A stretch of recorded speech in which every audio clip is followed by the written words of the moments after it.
اور جب میں نے سائنٹیفک انویسٹیگیشن خود بھی پڑھے اور جب اسٹوڈنٹس کو بھی پڑھایا تو میں اس نتیجے پہ پہنچا کہ جو صراط مستقیم ہے نا وہ صرف قرآن کریم ہے.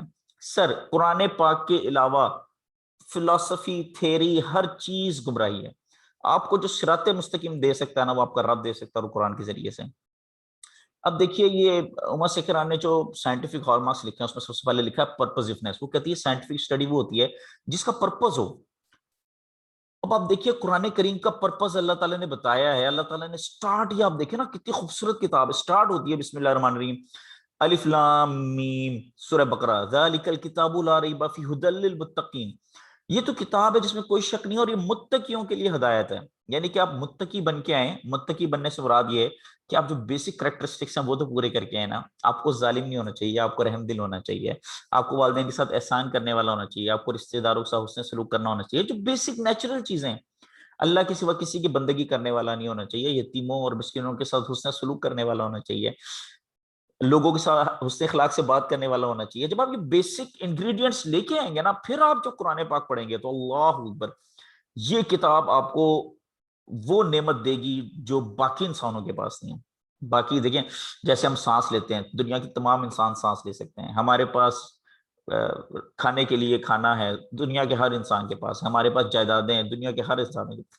تو ڈفرنس کیا ہے؟ آپ کے پاس ڈفرنس یہ کہ آپ کے ہدایت ہے جو باقیوں کے پاس نہیں. تو پرپس کیا ہے؟ قرآن پاک اس نے نازل کیا ہے کہ متقیوں کو ہدایت دی جائے, یہ اس کا پرپس ہے. ٹھیک ہے نا. تو قرآن پاک ایک پرپسفل کتاب ہے اور آپ جتنے بھی انبیاء کے واقعات پڑھیں گے اس میں آپ کو ڈیفینیٹلی پرپس ملیں گے.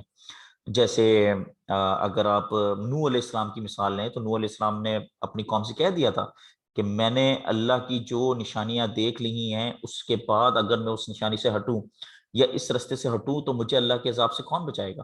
یعنی کہ جتنے بھی انبیاء ہیں ان کی لائف پرپسفل ہو گئی ہے. جب انہوں نے قرآن پاک یعنی کہ جو بھی ان کی وقتی کتاب ان پر نازل ہوئی تو سر وہ بڑے صراط مستقیم پہ چلنے والے ہو گئے اور پھر انہوں نے دنیا کی طرف نظر اٹھا کے بھی نہیں دیکھی. اسی طرح اللہ تعالیٰ نے قرآن پاک میں فرمایا جناب داؤد علیہ السلام کو, جناب موسیٰ علیہ السلام کو, جناب رسول اللہ صلی اللہ علیہ وسلم کو کہ اے نبیوں, اے انبیاء کے گروہ, اے رسولوں, اگر آپ نے دنیاوی زندگی کی طرف نظر اٹھا کے دیکھی, آپ دیکھیں بھی نا, اور اگر آپ کسی ایسے شخص کی پیروی کرنے لگے جو خواہشات نفس کا پیروکار ہو تو آپ تباہ برباد ہو جائیں گے. اگر آپ نے شرک کیا تو آپ کے اعمال تباہ برباد ہو جائیں گے. یہ اللہ نے رسولوں کو کیا اور رسولوں کی لائف ایک پرپز فل بنا کے. آپ رسولوں کی لائف کے علاوہ کوئی اور بھی سٹوری پڑھیں, کوئی اور سٹوری پڑھیں, اس میں آپ کو پرپز نہیں ملے گا. آپ اس چیز کو اچیو نہیں کر پائیں گے جو انبیاء کی سٹوری کو پڑھ کر آپ اچیو کر پائیں گے. اور یہ یقین مانیں میں اگر اسٹوڈنٹ سے کوئی سٹوری شیئر بھی کرتا ہوں تو میں ڈیفینیٹلی وہ قرآن کی سٹوری شیئر کرتا ہوں. انبیاء کی سٹوری شیئر کریں, اس میں لیسن ہے, اس میں ہدایت ہے. یوسف علیہ السلام کی سٹوری شیئر کریں, نوح علیہ السلام کی, صالح علیہ السلام کی, ہود علیہ السلام کی, ابراہیم علیہ السلام کی.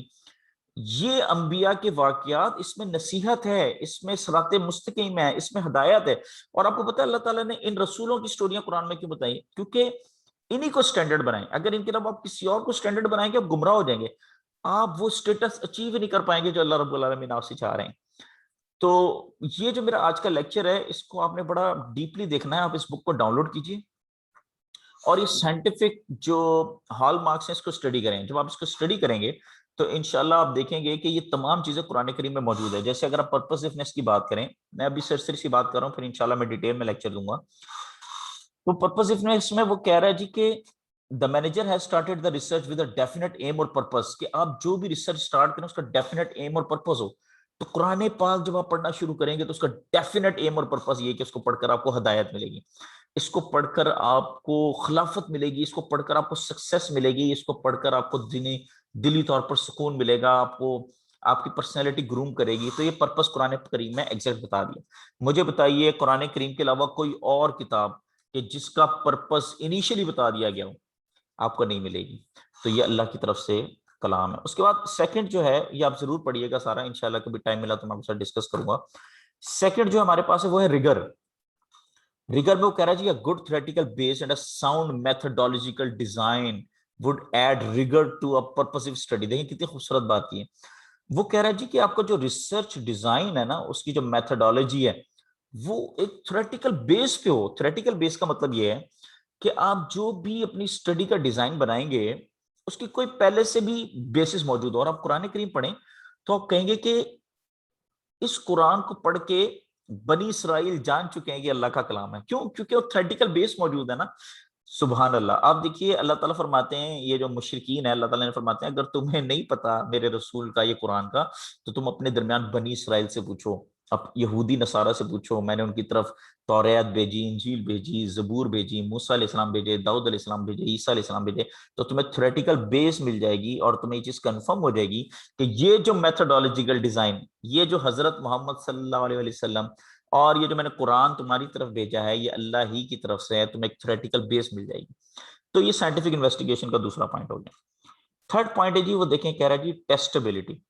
ٹیسٹیبلٹی میں وہ کہہ رہا ہے کہ if after talking to a random selection of the employees of the organization, a study of the previous research done in the area, the manager or researcher develops certain hypothesis on how employee commitment can be enhanced. Actually وہ یہ کہنا چاہ رہا ہے کہ آپ اس کو test بھی کر سکیں.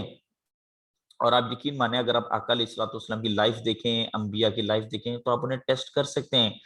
اور آپ ٹیسٹ کس طرح سے کریں گے کہ آپ ایک ہائپوتھیسس ڈیولپ کر لیں گے. دیکھیں نا، آپ نوح علیہ السلام سے لے کے جناب عیسیٰ علیہ الصلوۃ والسلام تک تمام انبیاء کا تھیوریٹیکل بیس نکالیں. تمام انبیاء نے ایک ٹیچنگز دیں، تمام انبیاء اللہ سے ڈرنے والے تھے، تمام انبیاء صبر کرنے والے تھے، تمام انبیاء اللہ کی روشن نشانے کو دیکھ چکے تھے، تمام انبیاء ذرہ برابر برائی کا ارتکاب انہوں نے نہیں کیا کیونکہ وہ اللہ رب العالمین سے ہر وقت ڈرتے رہتے تھے. انہیں پتہ ہے دنیا عارضی ہے، دنیا کا متاع قلیل ہے اور آخری جو چیز ہے وہ آخرت ہی ہے. اس لیے وہ دنیا میں بھی سکسیسفل تھے اور آخرت میں بھی ان کا افضل مقام ہوگا اور آنے والی نسلوں میں بھی اللہ تعالیٰ نے ان کا ذکر خیر جاری کیا.